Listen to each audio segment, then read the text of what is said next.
Tunakutukuza Jehova hadhuhuri ya leo Bwana. Tunasema Jehova, jina lako liinuliwe, uinuliwe Bwana. Maana hilo jina la Yesu Jehova ndilo linatufanya siku ya leo tuweze kusimama mahali hapa na tuweze Jehova kuitanishwa na jina lako Mungu. So Bwana, tunakushukuru, tunasema Jehova ni asante kwa kila mmoja wetu Bwana ambaye amehudhuria ibada ya siku ya leo.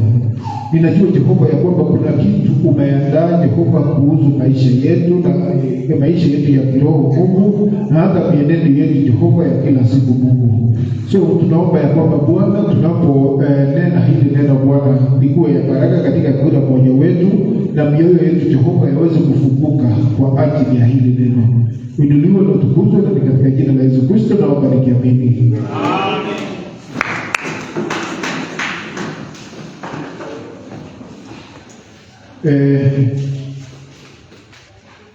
Ikutia nafikiri kabla hujaweka hiyo huko, nafikiri last week tukanena kuhusu kitu inaitwa umoja, na nikasema hiyo umoja nataka tuigawanyishe mara ngapi? Tatu. Ya kwanza, unity in life, ama umoja katika maisha. Na last week tukaangalia hiyo umoja katika maisha yetu ya kila siku, na nikasema kwamba tujaribu tu kutafakari kuhusu maisha yetu na umoja wetu. Jaribu tupeleka mawazo yako nyumbani, jaribu kupeleka mawazo yako katika hiyo kijiji yenye umekaa, na maybe hata kanisa hapa, kwa sababu hii maisha ambayo tunaishi katika dunia hii, kuna sehemu tatu ambayo huwa tuna affect. Ya kwanza ni maisha ya kanisa, because nafikiri wakati tunapoongea hivi ni kwamba tunataka kuangalia maisha yetu ya kanisa ama maisha ya Kristo. Umoja wetu katika kanisa iko namna gani? Number 2, umoja wetu katika penye tunaishi. Hii umoja ukijaribu kutafakari ama kuangalia, kwa sababu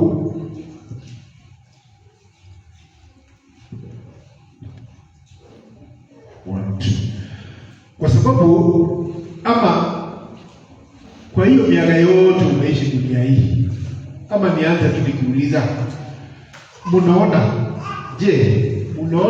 watu ambao hawana umoja, unaweza furahia maisha yao?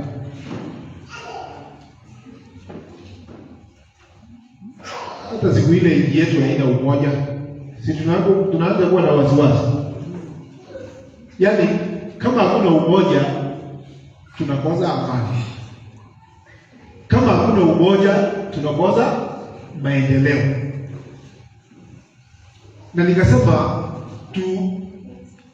because katika ukuaji yako ile, unajua kuna watu ambao ile jamii ambao unaona wameishi katika umoja na wamekaa katika ndani ya Kristo. Ukiangalia hao watu wanaweza fanana na ile jamii ambayo imefaragana. Si maisha ni ngumu. If we are not together as one, maisha inakuwa ngumu. By the way, kama tuko umoja, maybe mimi na Ann kuna mambo yenye hata niambia na kuna mambo yenye sita, yani hata tuko kwa sababu hatuna umoja. But if we are united as one, anything yenye napitia lazima julisha, na yenye napitia lazima tutafanya nini? But if we are not one, anasifiwe.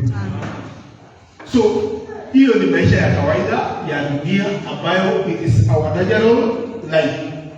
Na nikasoma nikasema kuna mtu anaitwa Amanda Idleman akasema we are all to grow together in unity over time.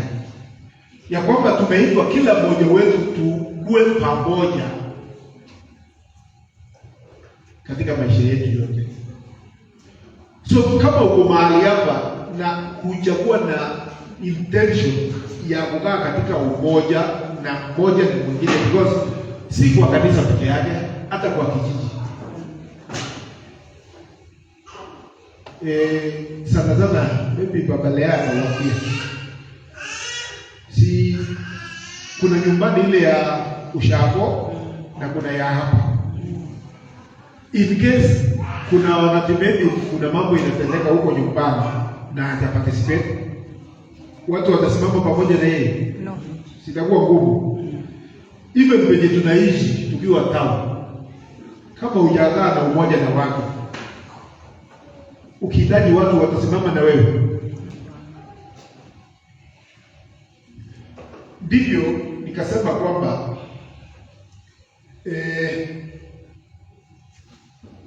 huwa tunapenda kusimama moja na mwingine, na nikafikiria nikasema kwamba, na nafikiri nitarudia siku ya leo kwamba kama kuna mtu amewahi simama pamoja na wewe, lazima ukuwe mstari wa mbele kusimama na watu. By the way, tunasemanga baada ya ibada tukae chini, maybe tusukumuze watu, ama tunapanga kitu kuhusu mtu fulani, na utaona tu kuna mtu ana shughuli anasema mimi nimechoka na hizi mikutano. Na wakati watu walitaka kupanga yao, swali gani yako walikaa chini. So how do you expect watu, yani ikifika kwa mwingine utaki kuuzika, yeye kwa yako wale watu walifanya nini? Walikaa chini. Hiyo tabia mbaya tuache. Hiyo ndio tabia osa.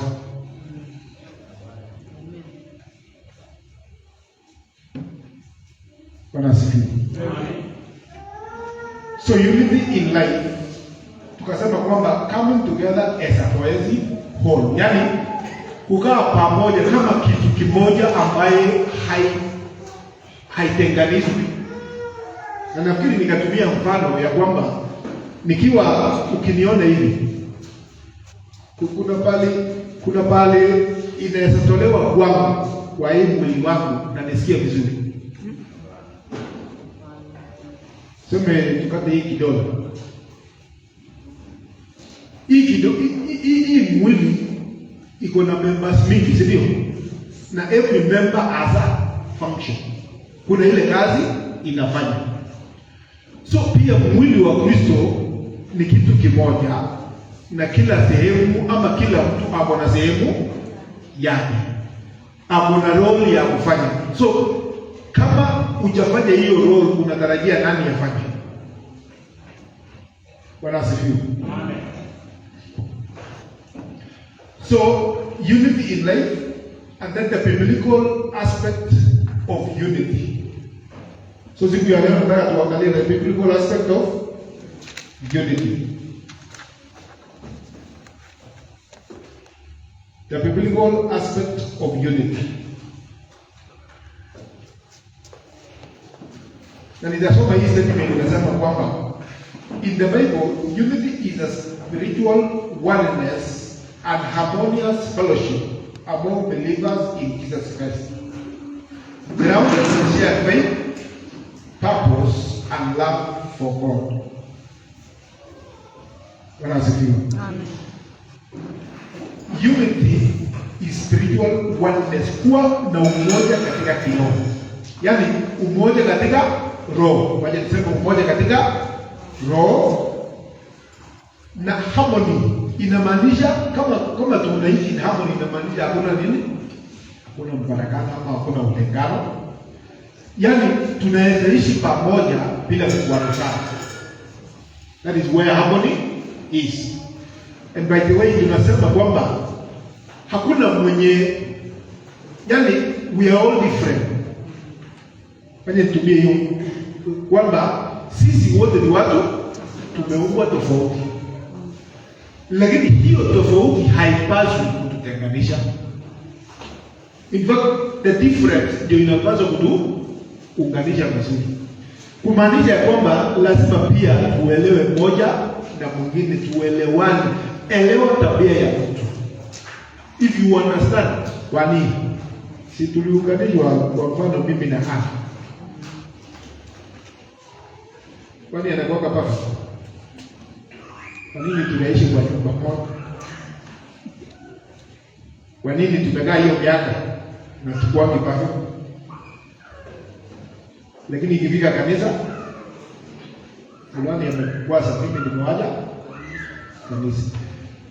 Sasa wakati unakoma, unakomea nani?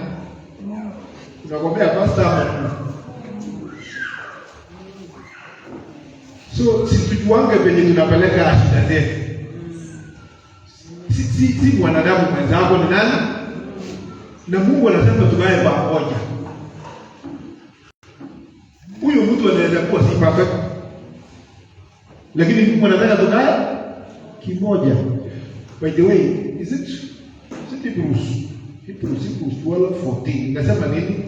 Chunga sana usipungukie neema ya Mungu. Look that you don't come short of the glory of God. Ya kwamba angalia sana usipungukie neema ya Mungu. Si neema tumepewa free. Kila mtu ameokoka. Wanasifiwa. Kila mtu ameokoka. Kwa nini? Sababu kuna mtu ameipungukia neema ya Mungu, aone ya kwamba hakuna haja ya kufanya nini? Tafuta wokovu. Hakuna haja ya kutafuta Mungu. Kwa mfano kama niko na kila kitu mali yenye nataka, nitatafuta Mungu ya nini? Hiyo ni kupungukia neema ya Mungu. Because neema is free. Lakini kuna watu hawajakubali hiyo neema.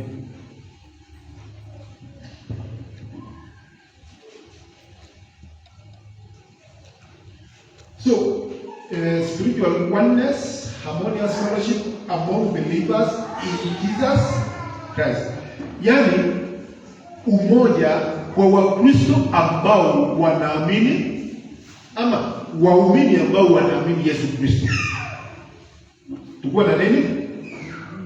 Wanasifiwa. Tukuwe na nini? Umoja.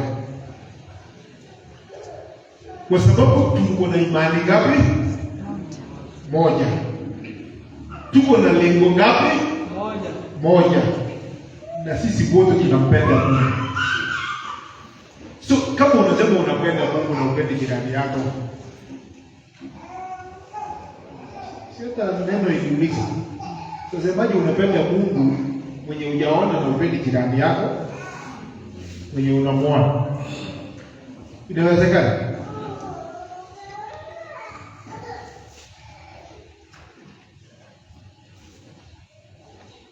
Wacha nisome pia hii statement kwamba it is a spiritual reality in Christ that requires believers to actively maintain the bond of peace. Ya kwamba ni reality kwa Kiswahili ni ukweli ya kwamba Wakristo wote lazima watafute hiyo ufungamano wa nini? Wa amani. Living in agreement, serving one another, transcending divisive differences like culture or status. Ya kwamba tunaishi pamoja kwa kukubaliana. Number 2, tunahudumiana moja na mwingine, serving one another. Number 3, hii umoja inapaswa kushinda mipaka ya kitamaduni. Bwana asifiwe. Nafikiri nikawauliza siku nyingine, na hii maisha ambayo tunaishi katika Kristo inapaswa kuondoa sehemu zingine za zile penye tumetoka, ndio tuunganishe pamoja, tuweze kuishi kama watu ambao tukitaka kufanya jambo hatutafuti reference ya penye tumetoka, ya kwamba kwetu tunafanyanga hivi, but we are new creation in Christ. Amen. So transcending inashinda vitu ambavyo inatukawanya kama culture na status, reflecting the triune of God, ya kwamba hii umoja inapaswa kushinda tofauti ya mila na status. Status ni nini? Kiwango ya maisha yenye mtu Bwana asifiwe. Si saa zingine watu wangependa kukaa kama yani yule mtu ambaye wametoshana na yeye, but in church hiyo kitu haipaswi kuwa hapa. Bwana asifiwe. Foundational aspects of biblical unity. Foundational aspects of biblical unity. Yani kile msingi ambayo inaweka hii umoja ya kibiblia. So number 1, oneness in Christ.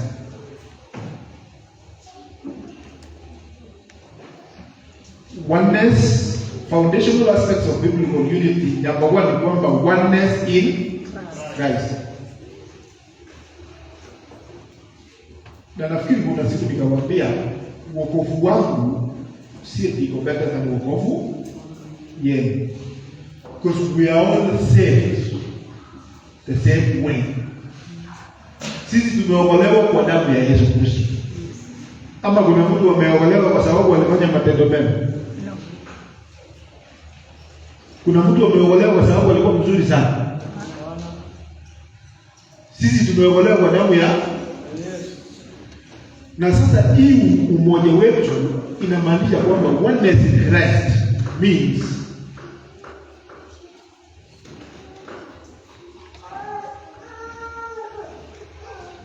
one, believers are not commanded to become one, but to maintain unity that already exists because they are one body in Christ. Nilikuwa nimewapatia mfano kwamba hakuna penye ningependa kutenganisha mkono wangu na mwili wangu, because si kitu mzuri. Tukitoa mkono hii tutakuwa tumeita nini? Sitakuwa mlemavu. So pia kama tunataka kuondoa watu wengine katika Kristo, pia tutakuwa walemavu spiritually, because it means there is something, kuna kitu ambayo hatuelewi. Unajua spiritually unaweza sema huyu akae nyumbani ama huyu atoke,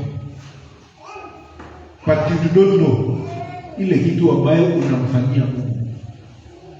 Bwana asifiwe. Kwa sababu Mungu hawezi penda kutengana. Mungu akapenda tukue nini? Kitu kimoja. Na kama unasoma Waefeso 4,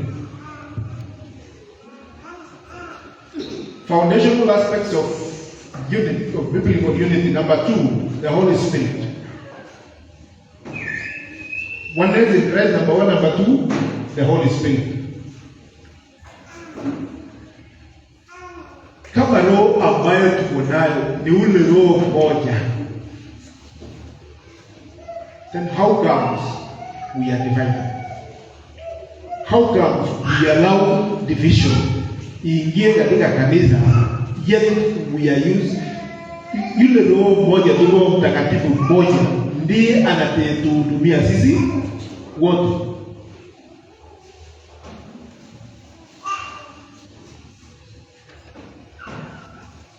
Number 3, share beliefs and values. Share beliefs and values. Si tuko na imani moja. Bwana asifiwe. Amen. Si tuko na imani moja. Haya. Values. Nafikiri nimejaribu kuwaeleza hapa kidogo. The values. Tukiongea mambo ya bidii. By the way, umoja inakuja kama we are working towards the same thing. Nilikuwa nataka kuuliza kwamba tukiongea mambo ya kufanya bidii, kuna mtu wako na issue na kuwa na bidii katika kazi ya Mungu?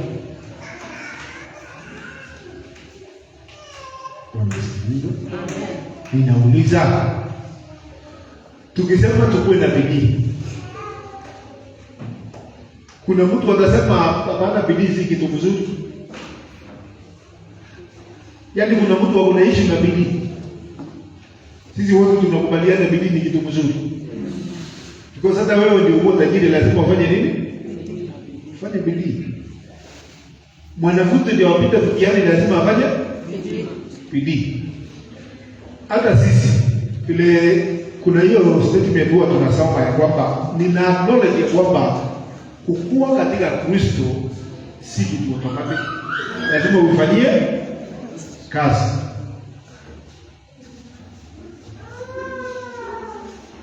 So share beliefs and values, kitu ambacho tunaisimamia na iko katika Biblia. Kwa mfano, upendo. Kuna mtu wako na issue na upendo? Bwana asifiwe. Amen. Kuna mtu wako na issue na upendo? Ukipenda unasikia vizuri. Ni kwa nini ikikuwa kupenda wengine inakuwa ngumu? Yes, we want to be loved, but do you give the same love to others?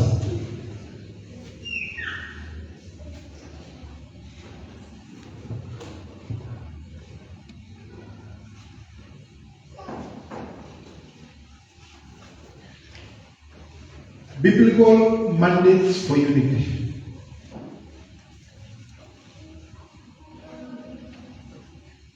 Biblical mandates for unity.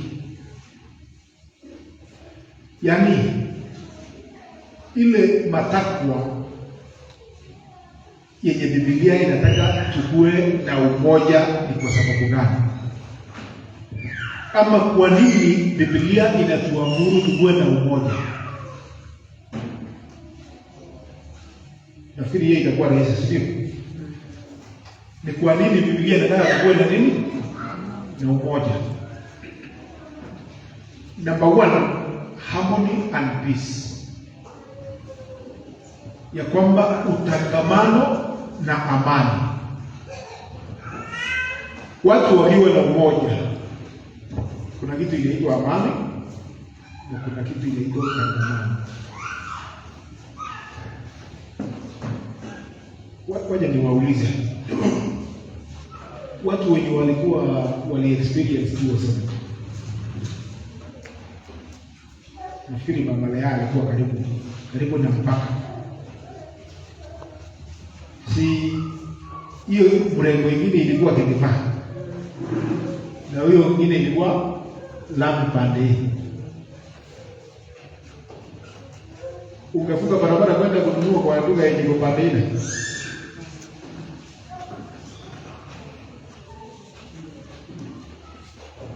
Si ulikuwa unaogopa. So one inamaanisha hauna nini? Hauna amani. Number 2, hamutangamani. Yaani kuna kambi imewekwa. Hata maybe ukiwa na kitu kama hiyo, tukiwa kanisani hapa, kila mtu anakaa chonjo, kwanza ujui what next. So Mungu anasema tukuwe na umoja, kwa sababu itatupatia utangamano na amani. Number 2, love and mutual respect. Upendo na heshima ya kuheshimiana. Mutual respect inamaanisha ninakuheshimu na unaniheshimu. Love and mutual, na ndio pia uweze kuniheshimu na niweze kuheshimu. Nini inapaswa kufanyika? Nafikiri nimeshasema kwamba sisi si perfect, si kweli? Kama tunaheshimiana, kama tuko na patience moja na mwingine, yani kama tunaweza kuvumiliana, inamaanisha pia unaweza heshimu. Because hauwezi heshimu mtu ambaye hauvumilii.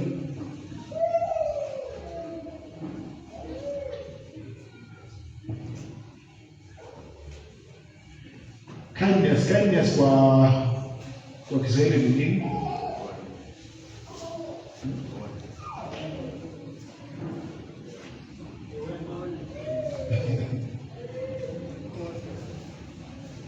I wish nilipata nafasi ya kukuku, but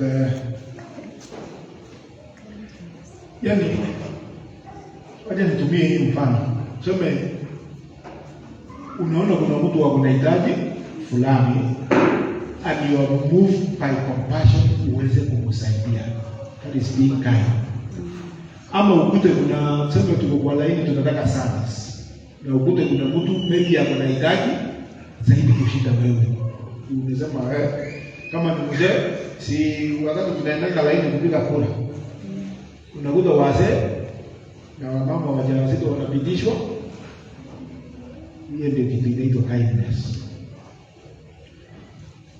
Yani kuhurumia mtu in a way, na unataka kumsaidia apate mbele yako.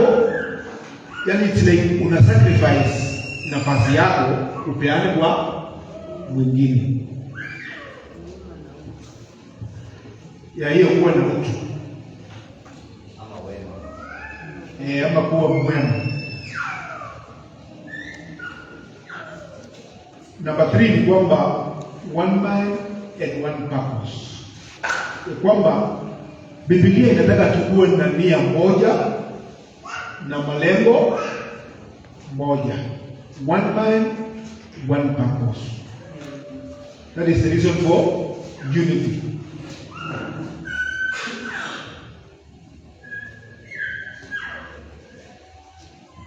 Na wakati tunapoangalia hii maneno, nilisema reflect kwa nyumba yako, reflect kwa community, even your larger family. Kwa sababu si tumejua ya kwamba kuna ile family jirani yako hakuna mwingine anaelewana na mwingine. Hiyo nyumba itakaa vizuri ama hiyo familia itakaa vizuri? Si watu wanashikianga mapanga. Sasa watu unasikia duru wanataka kukataa, utafurahia.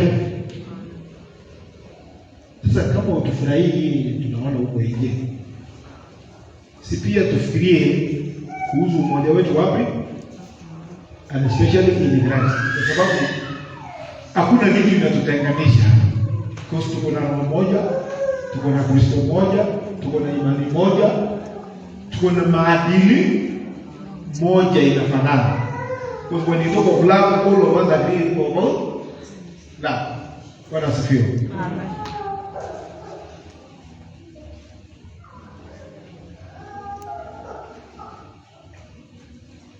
So ya mwisho, key applications of unity. Hii unity tunapaswa kuitumia wapi? Ama inapaswa kuonekana wapi? Key applications of unity. Na ya kwanza, kabla hatujaenda mbali, ni kwamba kanisa.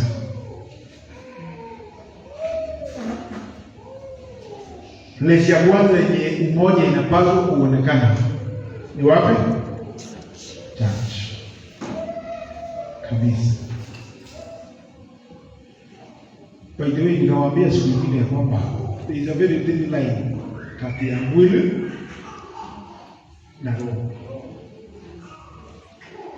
Saa zingine tunanena, tunafikiria tuko kwa roho, ama tunapanga ya roho na kumbe tunapanga ya mwili. Na sana sana ile mmiara tumekaa kanisani ndio inatudanganya ya kwamba tuko sawa, so that we use the experience of yesterday bila kuuliza Mungu ya siku ya leo. Nikawauliza ama tujiulizane, kwa Yesu aliponya watu wengi wenye walikuwa na magonjwa the same, aliwaponya the same. Tutumie vile ya mkono moja. Aliambia enda oga wapi? Jordan. Mwingine akamwambia imani yako imekuponya. Were they the same? So we might be having the same problem, but we need different ways of solving it. Yes. Kwa mfano, unaweza, sisi wote tuko na hitaji ya pesa. Si ni kweli? Yes. Ama nani anahitaji pesa? Sasa tuulize, mimi ninaenda kazi, ninalipwa mshahara. Francis anakuwa seremala, anatengeneza vitu, anauza, anapata nini? Pesa. Wote si wanahitaji kukula, wote wanahitaji kufaa, but their supply ya mahitaji yao ni tofauti.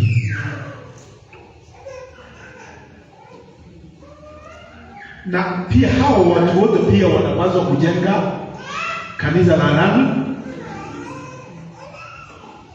Kama kuna mtu ameambiwa kwa sababu unataka mshahara usilete kitu hapa. Sisi wote tunahitajika kutoa. Because pia hii kuachilia kwetu ndio pia inafanya Mungu aachilie kwetu. When you open your hand, God will open the windows of heaven. But wewe malika, alafu utakuwa unashika, kwa nini watu wengine wanabarikiwa? Kwa nini watu wengine wanaonekana kama hawana taabu? Si lazima ukitoa, hata Mungu ataribio the devourer, mharibifu atagemea mharibifu.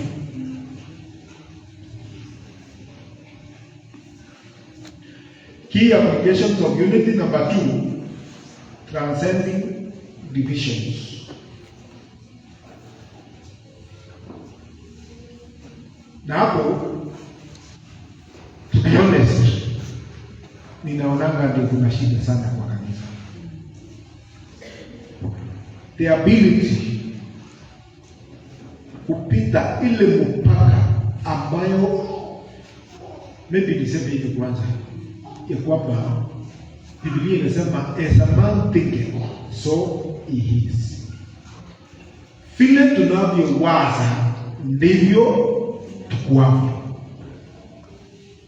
Hapo tunakubaliana. Mimi nikifikiria mimi ni mkale, mimi ni kama kale, niko tao na kuru, lakini nakaa nini? Wewe ukifikiria wewe ni Mluhya. Uko town lakini unafikiria Mluhya. Juzi nikawauliza nilikuwa kwa mkutano ya machungaji. Kawauliza ni kwa nini nifika kanisa ile pastor na Mluhya. Waluhya ni wengi. Kifika maybe Mkikuyu ni pastor ni Mkikuyu, Waluhya ni wengi. Kwa sababu tunaweza kukaa pamoja na wale watu ambao tunafanana, tunaongea lugha moja, we share same things. Ili hali Biblia inasema anyone who is in Christ is a new creation. Amen. Mtu aingie pale kwa mlango, kuna mtu atauliza na pastor wa huko ni kabla gani? Anatoka wapi?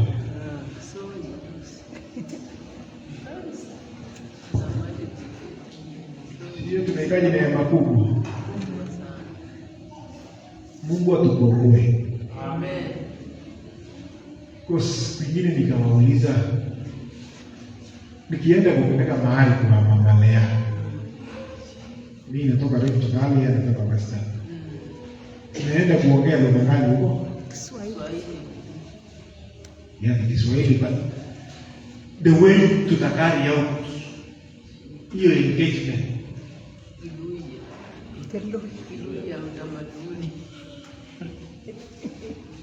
Kwa nini tunarudi huko na tunasema we are new creation in Christ?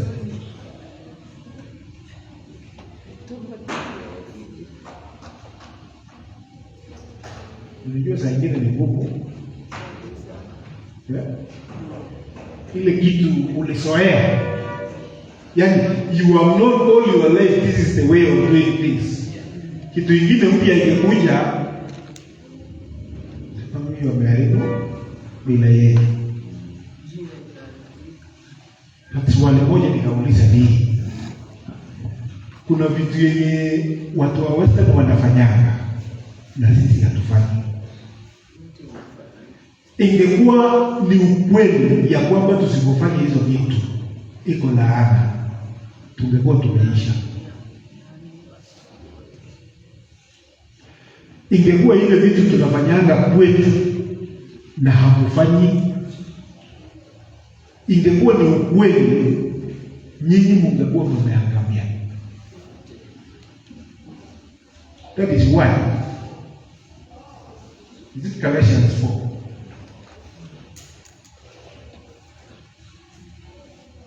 Mtu alitafutia hapo 4 verse 8. Nafikiri ni 8-9.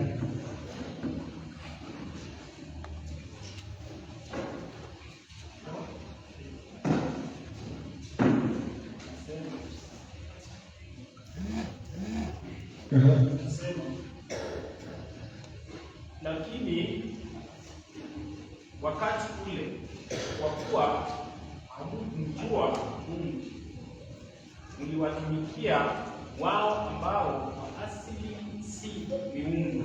Bwana asifiwe. Wakati ule hamkujua nani? Mliwatumikia kina nani? Wao ambao hata wao si miungu. Yani kuna kauoga yenye kalta imeweka yenye tunatufanya tusubmit kwa kitu ambayo si kweli, hata si miungu. And by the way, sasa mimi majiuliza, mtu anajonga sanamu kitu yenye anatengeneza na mikono yake na anasema huyo ni Mungu. Hata kwa mtu mwenye ukijaribu kufikiria, inawezekanaje sanamu ikuwe Mungu? Asikii, aongei, ana masikio, ana hiyo kitu yote ya mwanadamu, na unasema kabisa huyu ndio Mungu wangu.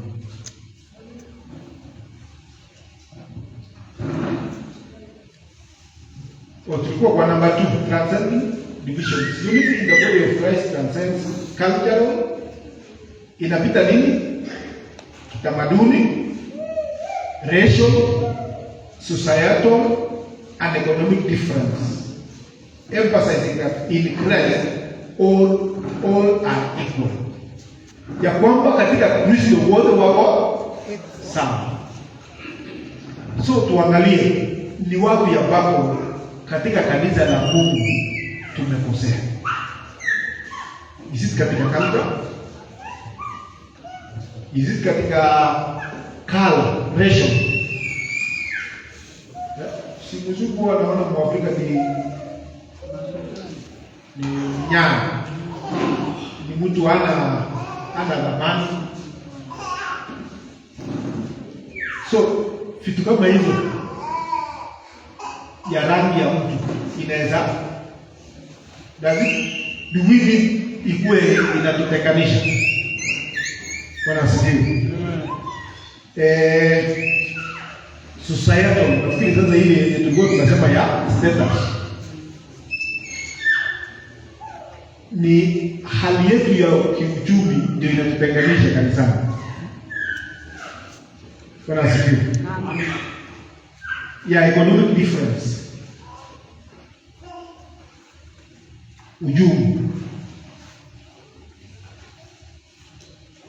Key applications of unity number 3 ni kwamba a witness to God, ya kwamba umoja wetu katika Kristo ni witness, ushuhuda, ni ushuhuda. In fact, Kristo alisema mkiwa na umoja watajua nyinyi ni wanafunzi wangu. Ya kwamba tukiwa na umoja katika kanisa inapeana ushuhuda ya kwamba Kristo anaishi ndani yetu. Hautahitaji kwenda kuhubiri, watu wataangalia waseme hii watu kuna kitu wamediscover. Na hiyo tabia peke yake itakuwa ni ushuhuda kwa dunia ya kwamba Yesu anaishi kwao. Bwana asifiwe. Amen. So Mungu atusaidie tutengeneze hii umoja. Vile ninavyosema kwamba ninajua ya kwamba growth ni pole pole, kumaanisha lazima pia tuvumiliane, lazima tutembee pole pole. Ukiona mwingine ni kama hajiti penye unataka kwenda, just be patient. By the way, hata sisi kuna vitu yenye ninafikirianga na najua na kumbe si siyajui. So lazima tukue patient moja na mwingine tuweze kutembea pamoja. Si Mama Gara alisema hapa tutengeneze, tutafute mtu mwenye anafanya nini? Anaweza kuwa anakoordinate. Kwa sababu ameona shida. So pia if you see a problem, you become the solution. Amen. Siwaambie jirani yako ukiona shida wewe ndio solution.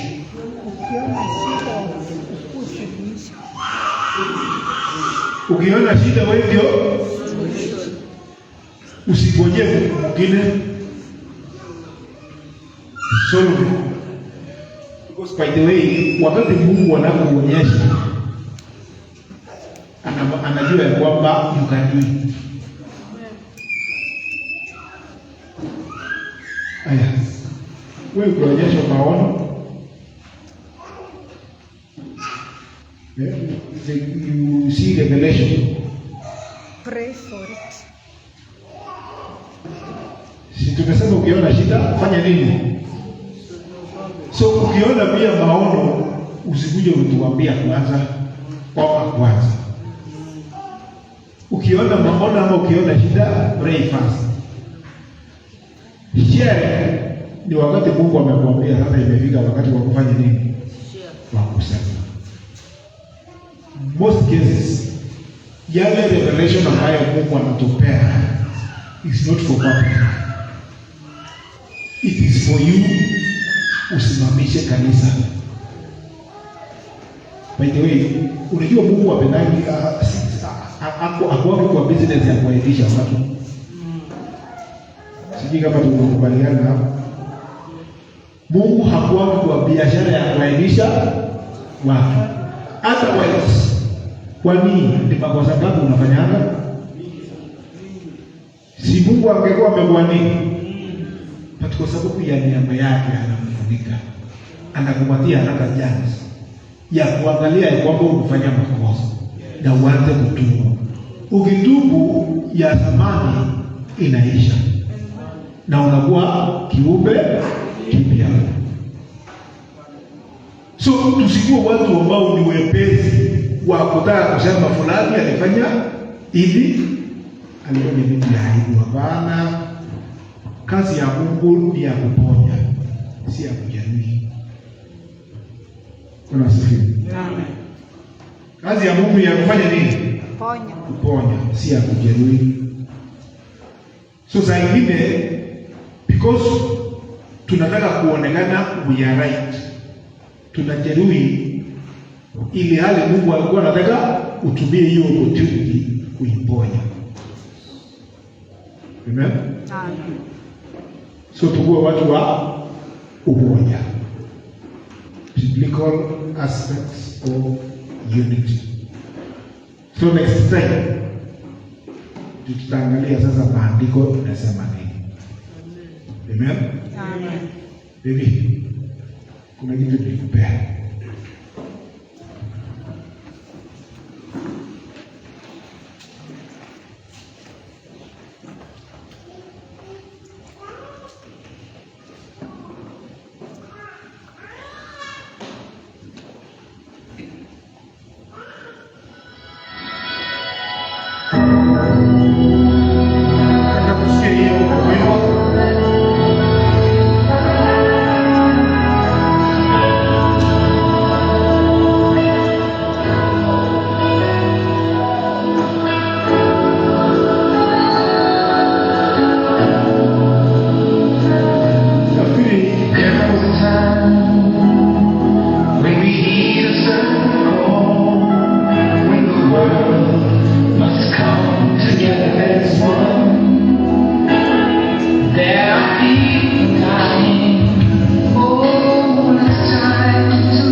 Atungojee kutufikia kuja kwenye make a difference.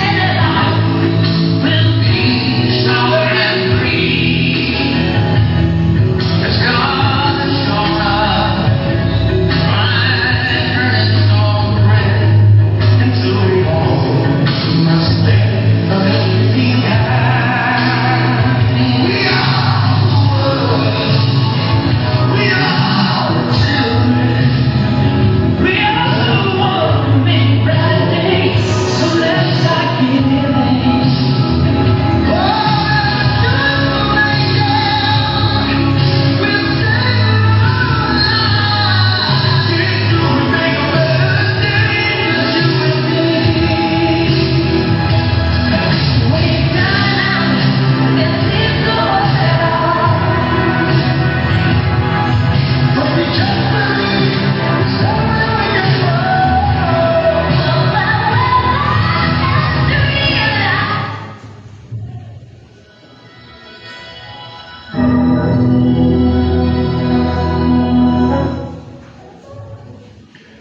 Bwana asifiwe. Amen. Nataka wasomee lyrics ya hiyo wimbo, inasema hivi.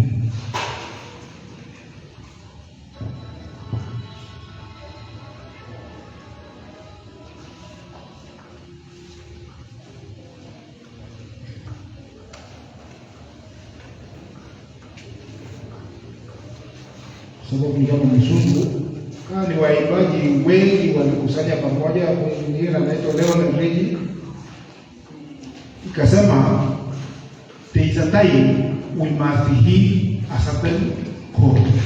Yaani kuna wakati lazima tutaisikia sauti fulani. Sasa sisi kama siku ya leo tumesikia sauti ya umoja. Amen. Wanasikia. Amen. When the world must come together as one. Hawa watu waliona machanga ambayo yanaendelea katika dunia, wakasema hapana, lazima kutafika wakati ili watu wakusanyike pamoja, wakae kama kitu kimoja. The world must come together as one.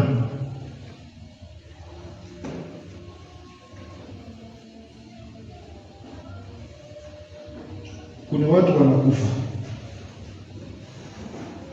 na inakuwa ni wakati wa kupeana mkono wako,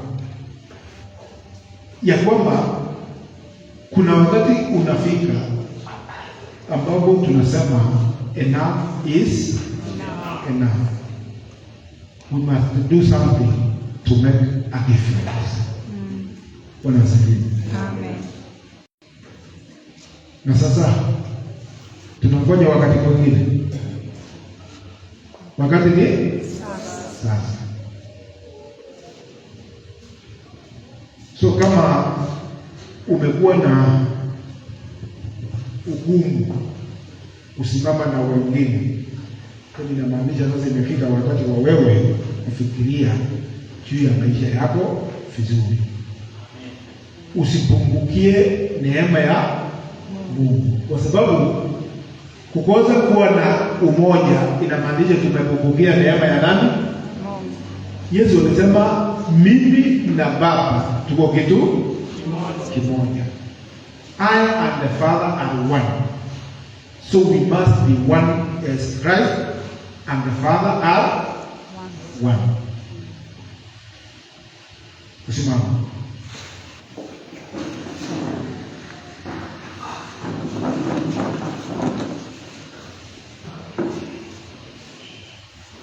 Baba, katika jina la Yesu Kristo, tunamshukuru Jehova ya kwamba Mungu umetufikisha mahali hapa kwa sababu ya neno lako na neno Jehova ya Injili. Na tunaamini Jehova ya kwamba unaendelea kuleta mabadiliko katika maisha yetu.